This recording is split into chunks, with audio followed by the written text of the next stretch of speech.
Hi everyone, hi. Welcome to Life's Insane Reality Podcast. And I am your host, Ifechukwu Mary-cynthia, anunobi. Welcome to today's episode on Life's Insane Reality. Today's episode, we are talking about where do we get the experience from? The job market dilemma no one talks about.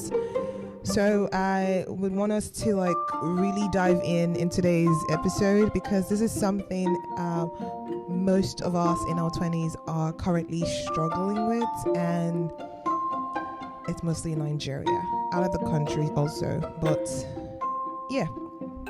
So you see a job listing, you're excited, the role feels like you tell yourself,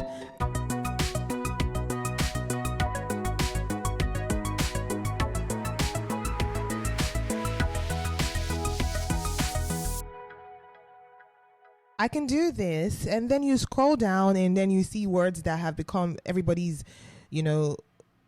nightmare.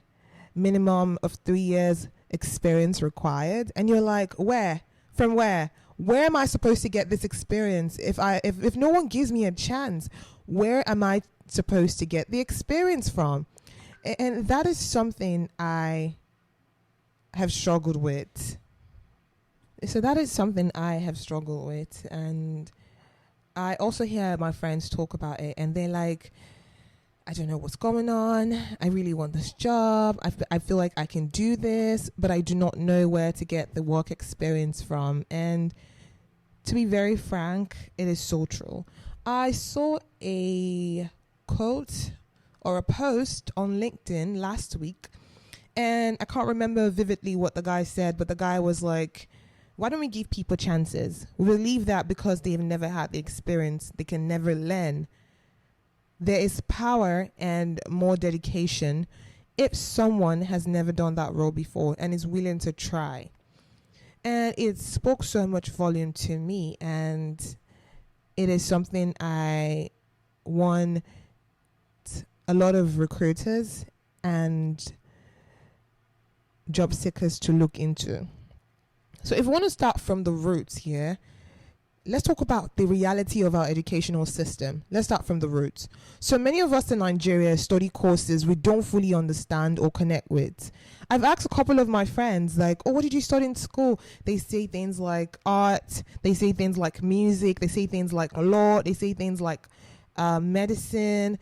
And when you ask most of them, why did you study medicine and you're doing content creating? They tell you, my parents wanted me to study medicine, so I just took up the course.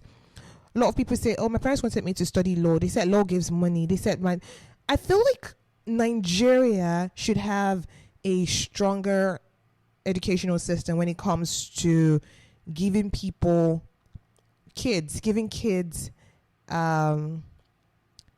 a platform where they can experience and exercise what they love to do. So, we're just told, go to school, get a degree, any course is fine. But nobody teaches us how to match our strengths to a career path. I actually was telling my sister one day that, do you notice that most people that dropped out of school head-on had a business idea, head-on had parents that were business intellectual, and they saw their parents drive and decided, I need to make money now. They're already business orientated. And what did they do? They left school and decided to chase the power of money. And look at them now. They're like business moguls. They've made billions. Not only are they just business moguls, they know the market. They know strategies.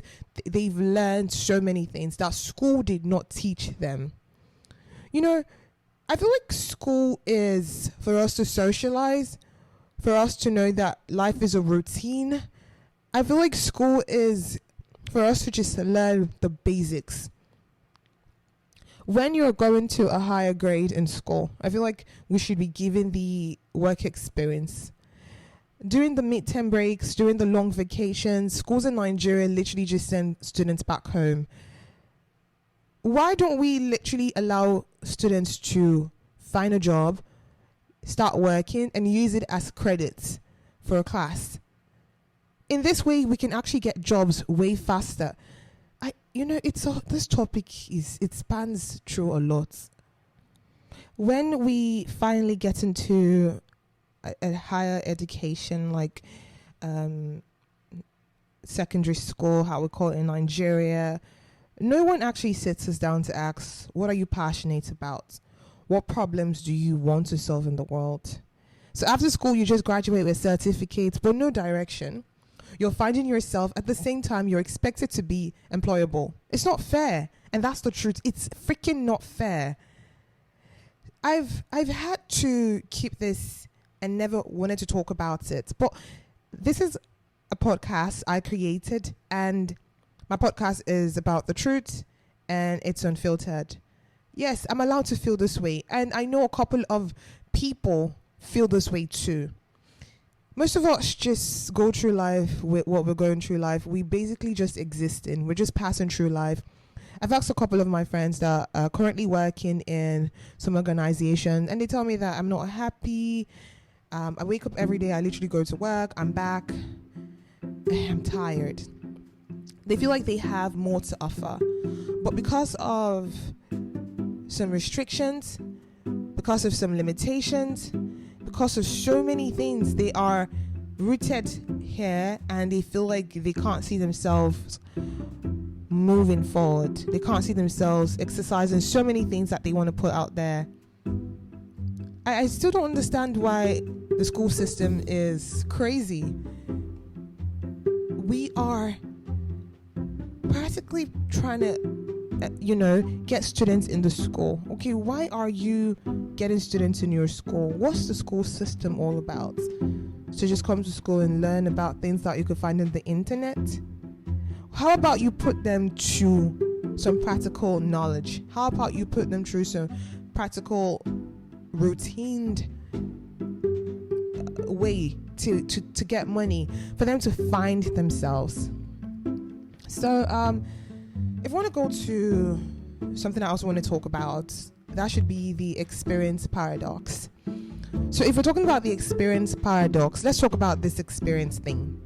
You need experience to get a job, but you need a job to get experience. It's a cycle that traps so many brilliant minds. I see so many people with diverse, strong way. They are so business intellectual, but they don't even know where to start from, because they're so trapped in that cycle that they have to have this years of experience before they can actually get a promotion.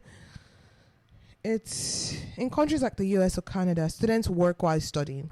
Internships, co-ops, summer jobs. The system is structured that way. But here in Nigeria, you're in school for 4 years, sometimes 6, just attending lectures. And I know a lot of you international people listening to this podcast don't know about the ASU strike. You hear about strikes, but you know about school strikes. You hear about strikes mostly in public schools, and they expect you to magically come out experienced. How? I literally wanted a job so bad that I was trying so hard to prove to the recruiter that I need this job and I really want to work with you and I just want to learn. And she's like, oh no, I'm looking for someone experienced. And I said, I do not mind being an assistant. I'm going to work under someone, learn the role better, and perfect myself.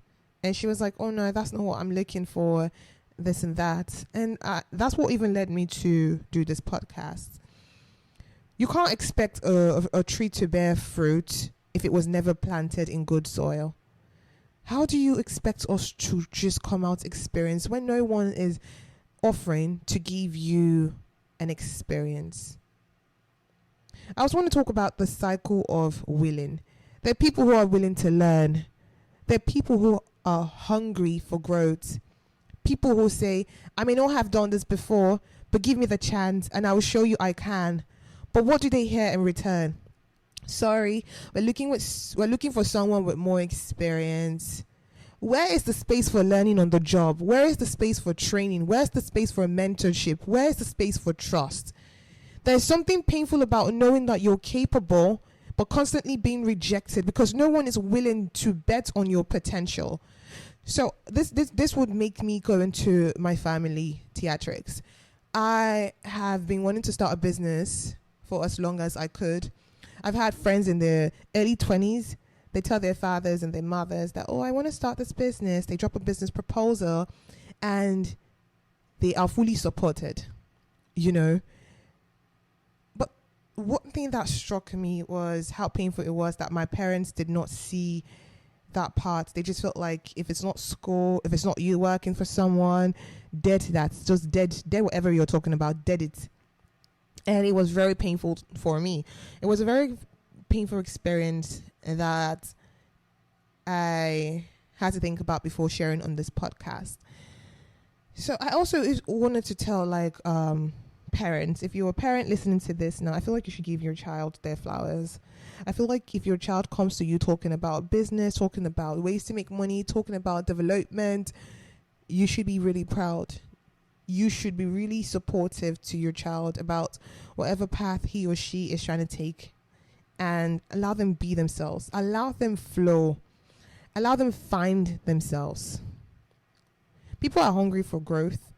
And I feel like as a parent, before you say you want to start giving birth to kids or focusing on childbirth, I feel like you should have gotten a level of maturity. You should have gotten to that level of trust.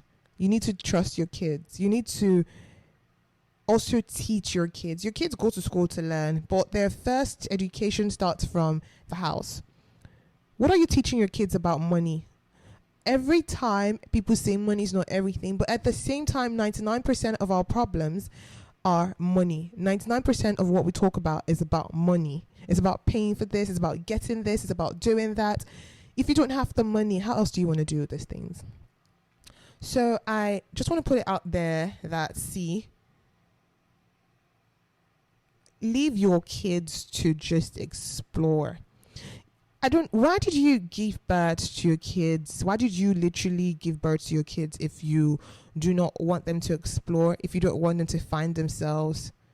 Why did you work so hard and end up giving birth? You should have worked so hard for yourself, and you just basically know that you just want to enjoy yourself, you don't want kids, and that's it. If we also want to talk about, I also want to talk about employers, recruiters. Do you know that we are trying? We are basically trying. We are writing and rewriting our CVs at 2 a.m. We are applying to 10 jobs a day. We're begging friends to connect us to anyone just so we can get a shot at something good, just so we can find ourselves. I basically had some jobs on my CV, and one of the recruiters called me and she's like, it's going to be so hard to get you a job because we've seen that you've never lasted anywhere for a year. And I'm like, I'm still trying to find myself. I get into a job. I see some red flags. I see this is not for me. No one is there to support me. Everybody just feels like I know the job. I should get heads on and start performing 100% on the job. What about giving me a chance? Do they know that some of us cry after interviews? And it's how we have normalized rubbish in Nigeria. We've normalized, life is tough. It's okay to cry, and, I've experienced it too. Because you've experienced World War II, does that mean you want your kids to experience World War II, or you want your younger generation to experience World War II? How do you give birth to a generation and say you are the leaders of tomorrow? I give you guys hope, and still there's no hope in sight for these leaders, so-called leaders. People are not just looking for jobs. They're looking for meaning. They're looking for identity. They're looking for dignity. They're looking for ways to find themselves. They want to be useful. They want to have a better life. How do you want to offer them this better life? How do you want them to experience a lot with no opportunities? How? I also want to talk about what can be done. What can we do? So I think like employers need to rethink entry levels. Entry levels should be truly entry. If someone is willing to learn and show potential, give them a shot. Train them, grow them. Give them a shot. I think government and educational sector, we need to reprogram our educational system. We need programs that allow students to intern, volunteer, work part-time. Let school and experience go hand in hand. Job seekers, don't give up. Keep learning online. Build something small, a blog, a page, a portfolio, a volunteer. Everything counts as experience. It might not be paid, but it builds your story. Companies need more than humans. It's not just CV. It's not looking for the fire. It's not just polish. They need someone that's willing to learn, someone with a drive. So as we come to the end of this podcast, I really wish I could go on and on, but I feel like it is so straight to the point that people should just know these things. Their employer, I'm not asking you to lower your standard. I'm asking you to recognize potential when you see it. I'm asking you to remember that you too were once given a chance. And for every job seeker out there, don't let rejection steal your sense of worth. Keep finding yourself, keep growing. The right opportunity will come eventually. I'm not trying to sound like your aunties and uncles and failed older generation. No. I really want to put it out there and say that whatever you're going through, it is so challenging. It could be depressing. It could be a whole lot of emotions in a bubble. But I want you to know that don't give up. Just keep striving, keep trying. Hopefully, you're going to find something good. I promise you. Every great person once had a story. And I don't want to say I want to believe that, but I want to say it has been done before, and yes, there's nothing new under the sun. So believe, pray, have faith, and hope for the best. I feel like this is the shortest podcast I've ever done without no breaks. It had to get, I was in my feelings. I had to do this podcast like straight to the point. Really nothing to talk about. Yeah.